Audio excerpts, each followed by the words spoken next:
দেখো সকাল সকাল এখানে কি করতে শুরু করেছো, কি করছো এখানে? আরে কালকে যে তত্ত্বগুলো এসেছিল আমাদের বাড়ি থেকে, ওই তত্ত্বগুলো এখন মানে সব খুলে খুলে রাখছি জায়গা মতন, আর পরিষ্কার করে রাখছি জায়গাটা। তো অনেক দেখো না, এখনো কালকে গিফটও খোলা হয়নি। কাল তোমাদেরকে পরে আর গিফটগুলো খুলে আরেকটা ভিডিওতে দেখাবো। আর জানো কালকে আমি কি করেছি, তত্ত্ব যে এসছে তত্ত্বর একটা ভিডিও আমি বানাইনি। তাই কেন? আমার কাছে কোনো আমি ভুলেই গেছি, এত তাড়াহুড়োর মধ্যে আমার কিছুই মনে ছিল না।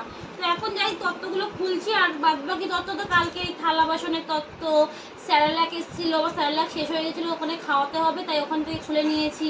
মিষ্টি তত্ত্ব খোলা হয়ে গেছে, চকলেটের তত্ত্ব সব খোলা হয়ে গেছে। তাই এখন আর আমি কি দেখাবো বলো? হুম, বাটি ফাটিও তো ওখান থেকে বার করা হয়েছিল। হ্যাঁ সেটাই।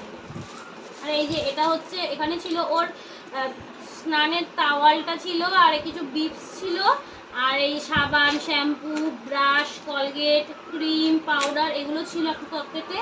আর এটাতে ছিল ওর জামা, মানে নর্মাল জামা, কোথাও যাওয়ার মতন। আর এইটার মধ্যে আছে সব ওর গরমের জিনিস, মানে সব কিন্তু গরমের জামা কাপড়, স্যান্ডো গেঞ্জি, হাতা কাটা, সব এগুলো গরমের জামা কাপড়। আর এই দুটোই মানে জ্যান্ত আছে, আর বাদ বাকি সব শেষ হয়ে গেছে, মানে সব খুলে খালে আমরা একাকার করে দিয়েছি।